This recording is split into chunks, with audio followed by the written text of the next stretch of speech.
kita akan praktek menyusun RAB yang benar itu bagaimana. Satu, RAB yang benar hanya akan bisa dikonfirmasi ketika tahapan penelitiannya sangat jelas. Contohnya penelitiannya adalah multi-years, tahun 1 2021, tahun kedua 2022. Maka di bagian awal metode penelitian itu harus ada jelas tahun 1, tahun kedua, apa tujuan dan lingkup kegiatannya, target capaiannya, TKT-nya, dan luarannya. Ingat, penelitian itu baik mono maupun multi-years, intinya adalah meningkatkan TKT, meningkatkan kesiapterapan teknologinya atau keterbacaan teknologinya, bukan memperluas cakupan risetnya.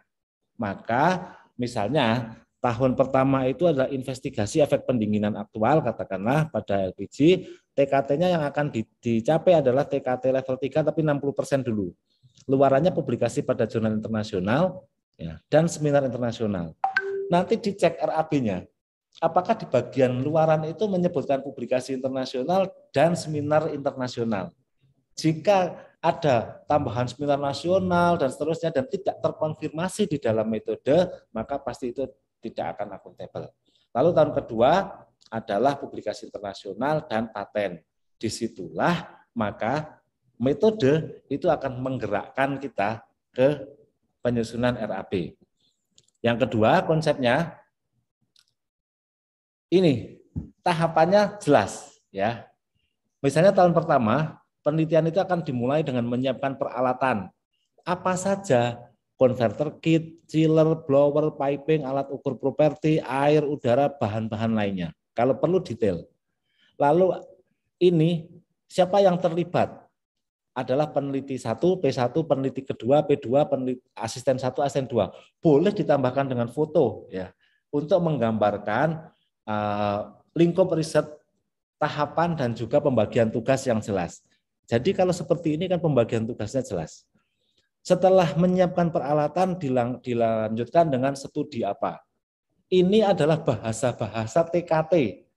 Maka Bapak Ibu harusnya ngukur TKT dulu baru mengusulkan riset atau membuat rancangan riset. Ngukur TKT capaiannya sekarang berapa, setelah itu kita kegiatannya apa untuk peningkatan dari TKT 2 ke TKT 3 60%. Ini menyiapkan studi analitik, studi simulasi, pembuatan riset aparatus, ya, pembuatan instrumen, lalu penelitian eksperimen, ya, lalu setelah itu setelah ada penelitian eksperimen, mengolah data, menulis artikel, kemudian menulis artikel di dalam jurnal internasional dan artikel di proceeding internasional. Tepat kan tadi yang di rancangan grand design-nya itu adalah untuk menghasilkan publikasi internasional di 2, jurnal dan proceeding, maka di tahapan penelitiannya juga ada 2. Di sini cek, menyiapkan peralatan itu butuh apa saja, berapa jumlahnya, dibeli di mana. Disitulah nanti dicatat, masuk ke RAB. Oke. Pada saat pengumpulan data, butuh apa saja, berapa orang yang terlibat, berapa lamanya, dicatat, nanti masuk ke RAB. Analisis data, apa yang dibutuhkan, berapa orang, berapa lama, apakah butuh narasumber untuk mengolah data, mengajari peneliti terhadap software baru yang memungkinkan pada saat kita mengusulkan itu belum ada, pada saat riset sudah ada, ya, atau pada saat mengusulkan kita tahu bahwa software ini bagus dan kita belum menguasai, maka boleh di situ dianggarkan. Yang berikutnya adalah luaran. Apa saja luarannya? Bagaimana membuatnya? Butuh berapa orang? Akan dibuat di mana? Itu adalah dicatat dalam rangka kita mengembangkan atau membuat RAB yang akuntabel. Ingat, reviewer akan memeriksa RAB itu adalah keterkaitan item-item yang ditulis, dia akan konfirmasi ke metode dan konfirmasi ke luarannya. Oke, kita lanjutkan. Ini contohnya. Sering banyak kesalahan bahwa tahapan penelitian itu adalah publikasi.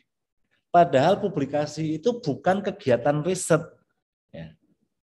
Publikasi itu artinya mengumumkan. Siapa yang mengumumkan? Editor in chief di jurnal. Maka kegiatannya itu adalah menulis artikel, menerjemahkan, mempresentasikan, dan lain sebagainya. Kalau kita publikasi 30 juta, ya pasti dicoret. Ya. Publikasi itu nggak butuh biaya, itu pengumuman kok. Apa yang butuh biaya? Menulis artikelnya, kemudian menerjemahkan dalam ke bahasa Inggris atau mengalih bahasakan. Setelah itu kemudian editing service atau proofreading, ya. Setelah itu submission, melakukan submission, ya. Pak, submit kok butuh biaya? Boleh saja, misalnya akan disubmitkan bareng-bareng dalam rangka kita ngajari mahasiswa kita yang MPKM. Oke, besok sore kita melakukan submission ke sebuah jurnal, dikumpulkan, mulai membuat cover letter, kemudian mengecek ulang manuskripnya, kemudian mendaftarkan semuanya, lalu mengkonfirmasi. Itu butuh misalnya rapat, dianggap itu sebuah rapat untuk submission. Ada di logbooknya, membahas tentang submission, diikuti oleh siapa, di situ ada konsumsinya, ada uang hariannya. Oke, setelah itu baru kita lanjutkan. Identifikasi bahan dan kegiatannya. Contohnya seperti ini. Ini adalah rancangan penelitian, disebut dengan setup eksperimen untuk memvalidasi efek pendinginan aktual, seperti yang tadi di metodenya itu. Ada mesin, ada pressure transducer, ada thermocouple, ada flow meter, ada chamber, membuat ruangan chamber begitu, kabin, ada blower, ada RH sensor, sensor kelembaban, ada laptop, ada data logger. Maka identifikasi dulu. Pertama, bagaimana barang-barang itu akan diperoleh.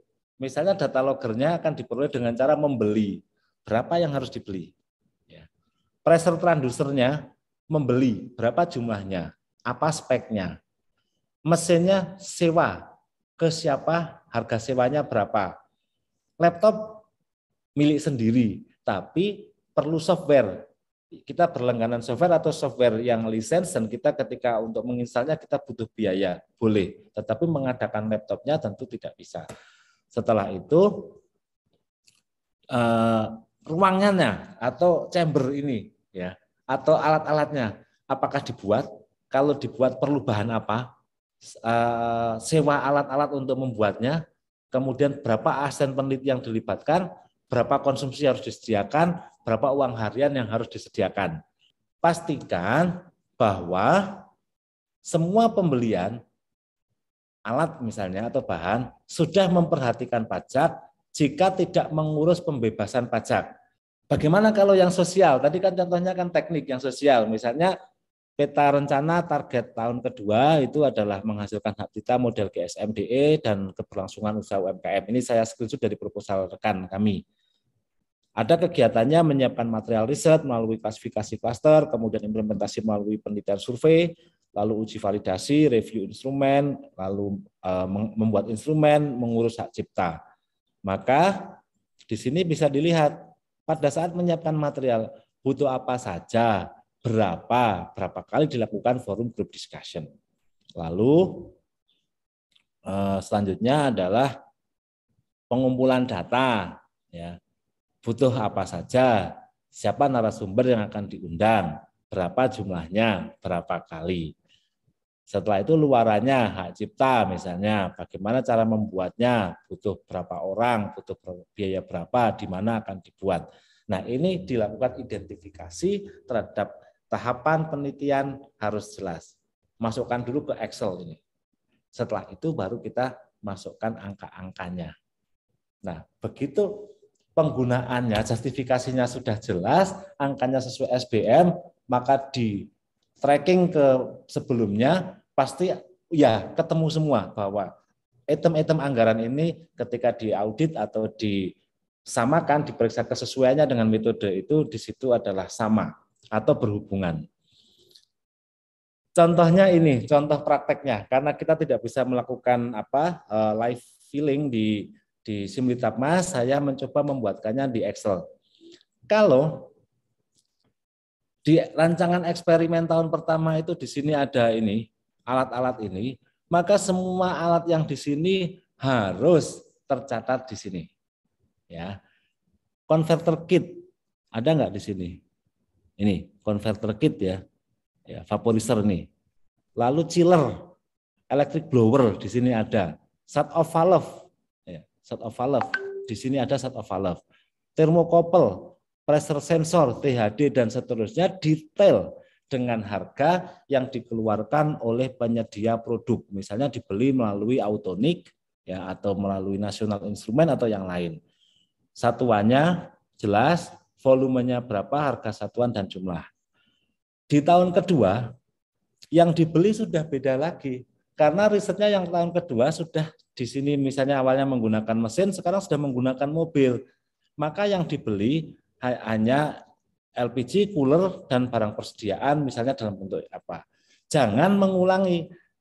Sangat banyak RAB riset itu yang mengulangi barang yang dibeli. Artinya risetnya itu bukan meningkatkan TKT tetapi mengembangkan scoping area risetnya. Tidak sesuai karena riset multi years itu konsepnya adalah meningkatkan TKT. Sampai kemudian dari TKT dasar, terapan, pengembangan. Oke, di sini contoh bagaimana menuliskan bahan yang mengkonfirmasi atau terkonfirmasi ke dalam metode penelitiannya. Lanjut. RAB harus akuntabel terhadap metode. Sewa. Yang di sini yang disewa apa? Ya engine. Ya, ini yang disewa engine saja.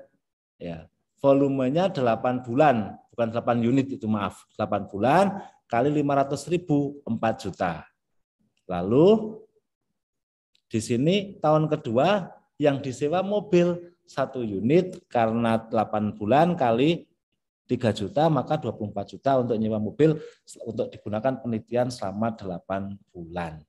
Jadi sewanya pun akan kelihatan, oh yang disewa engine trainer, oh, iya di metodenya engine trainer. Tahun kedua yang disewa mobil, iya gambarnya mobil. Dan lengkap ada, ini akan dipasangi alat-alat dimanapun ada. Nah itu. Yang berikutnya lagi, ya pengumpulan data. Nah saat pengumpulan data, akan dikonfirmasi ke tahapan dan jadwal penelitiannya. Cek. Pada saat pengumpulan data di sini butuh P1, P2, P3, A1, A3. Artinya ada 5 orang yang terlibat. Ya, ada 5 orang yang terlibat. Di sini ada di SBM diatur pembantu peneliti itu boleh menerima berapa, sekretariat peneliti boleh menerima berapa, pengolah data berapa. Misalnya untuk mengumpulkan data itu FGD persiapan penelitian 1 kali 5 orang itu harus ditulis pada saat mengisikan di RAB. Jangan hanya FGD persiapan penelitian 1 paket 5 juta ya atau 500.000, enggak bisa ya. Lalu honor pembantu peneliti 1 teknisi 30 jam. Maka orang per jam 30 kali 25.000 akan ketemu 750.000. Kemudian honor sekretariat 1 orang 3 bulan. Ongkosnya OB, ya satuannya OB, ditulis 3, harga satuannya 300.000 maka 900.000. Uang harian 3 peneliti 40 hari efektif untuk mengambil data, maka di sini ditulis 120 kali 150.000.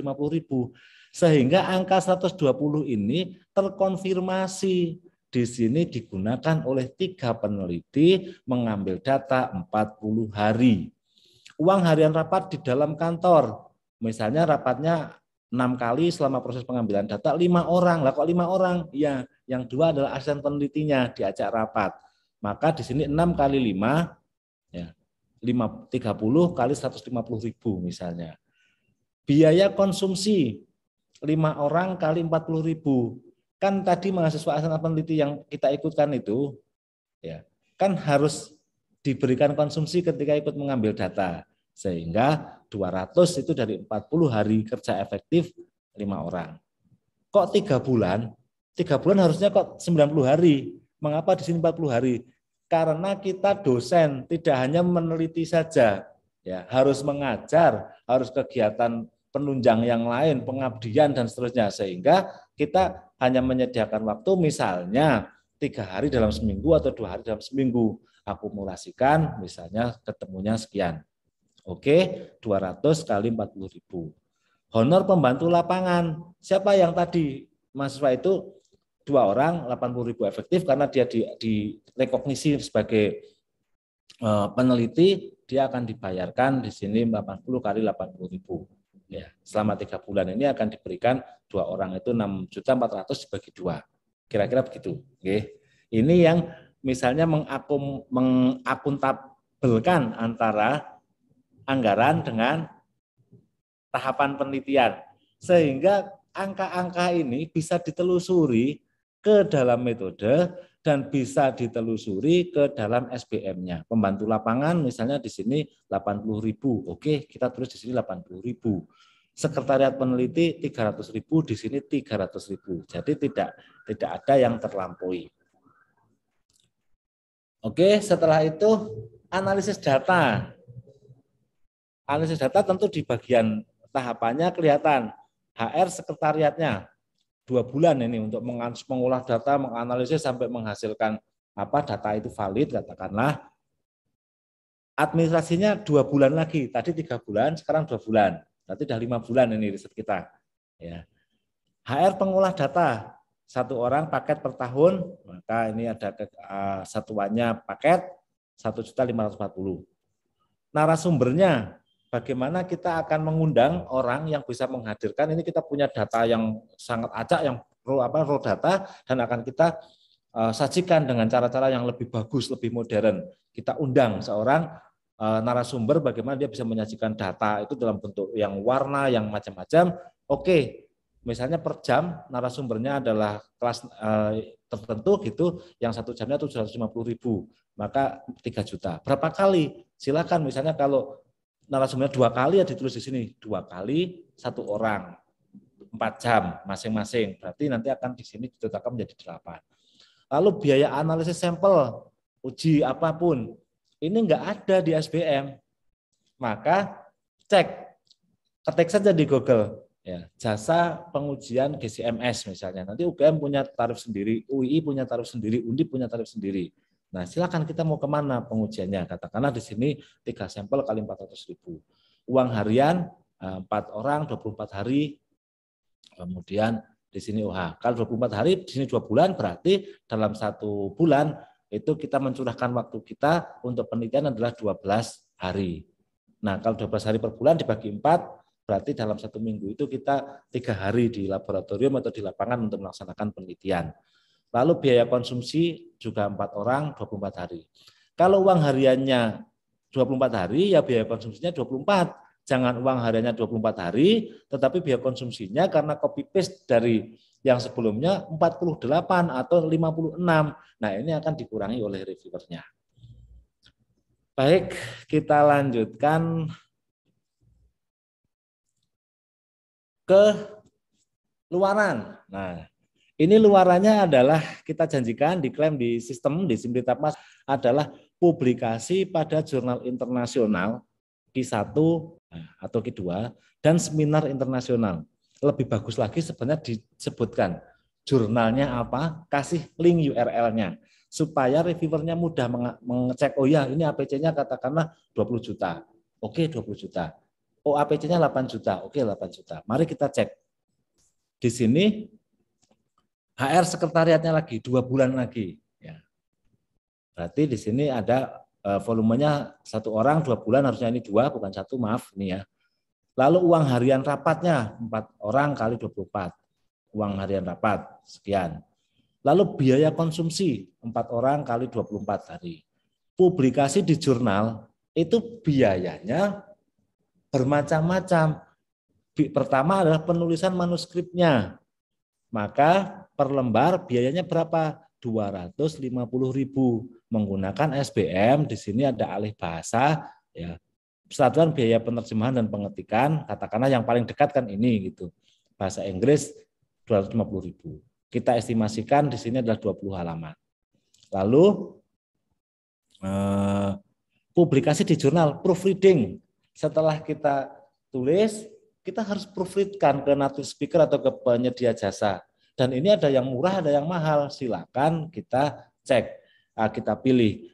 Misalnya kita ketahui berdasarkan pengalaman atau penawaran di email atau di mana, itu 8.000 kata, satu katanya Rp750, maka akan menghasilkan 6 juta. Digunakan untuk proofreading. Lalu biaya publikasi di open access journal. Ketik jurnal apa, kasih linknya. Oh, ketahuan di sini misalnya sekian dolar, dan itu ketika dikonversi ke rupiah menjadi 14.200.000 misalnya, silakan. Lalu biaya seminar internasional. Ya. Penulisan artikelnya, dia 8 lembar kali 250.000, 2 juta. Ya. Siapa yang nulis dikasih 2 juta, boleh.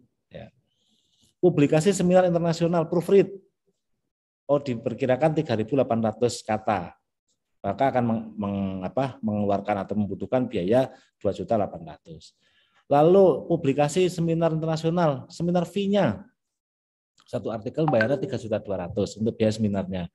Lalu ada transportnya, misalnya seminar di Surabaya. PP berapa? 1.700.000 katakanlah PP. Tentu kalau seminar internasionalnya di Surabaya, kemudian reviewernya itu menilai proposal dari Jakarta, yang satu dari Sidoarjo, ya beda. Yang di Sidoarjo boleh menganggarkan seminar fee, tetapi transportnya lokal 150.000. Tetapi yang dari Jakarta boleh menganggarkan transport ke Surabaya, misalnya satu kali perjalanan 1.400.000 atau 1.500.000, berarti PP 3 juta. Jadi yang disebut RAB itu berlaku dari kewilayahannya, dari indeks harga kemahalannya atau jaraknya yang memungkinkan itu menyebabkan perbedaan terhadap anggarannya. Lalu publikasi seminar internasional itu ada penginapannya. Pada saat di Surabaya nginap 1 malam 600.000. Jadi biayanya detail, bukan kemudian dituliskan publikasi langsung di sini 30 juta. Reviewernya bingung, ini uangnya untuk apa? Seminar 10 juta. Enggak masuk akal. Ketika dicek penyelenggara seminar di Conference Alert itu ya paling kalau seminar internasional ya sekitar kalau dilaksanakan di Indonesia ya 2.500.000, 3 juta, 3.500.000. Tetapi kalau kita lihat di sini itu menghasil sampai ini 2 juta, 4.880 ditambah ini berarti sudah sekitar 8 juta dan 10 juta. Tetapi akuntabel untuk apa saja itu dijelaskan secara rinci, detail dan sesuai, wajar dilihat oleh reviewer. Bagaimanapun juga reviewer memiliki pengalaman panjang sehingga mereka direkognisi untuk menjadi seorang reviewer karena sudah memiliki pengalaman panjang di dalam melaksanakan riset sehingga tahu bahwa ini wajar dan tidak. Apakah seperti itu kerjanya? Tidak hanya itu. Mereka juga akan melihat SBM-nya. Jadi konsepnya tadi secara jumlah total tidak melebihi SBK, secara detail tidak melebihi SBM-nya. Nah, karena tidak bisa memungkinkan live, ini kebetulan saya punya rekamannya, silakan Bapak Ibu nanti bisa akses, tinggal diklik saja di sini bagaimana memasukkannya yang benar di Simlitapmas. Ini adalah profil singkat saya, kemudian ini adalah sedikit pengalaman riset dan roadmap penelitian saya yang tadi dibacakan oleh saudara moderator. Saya pikir itu dulu, Pak Moderator, kita lanjutkan dengan sesi diskusi. Mudah-mudahan nanti di sesi diskusi meningkatkan gairah kita untuk mendetailkan bagaimana menyusun RAB yang akuntabel dan benar. Waktu sementara saya kembalikan dulu ke moderator.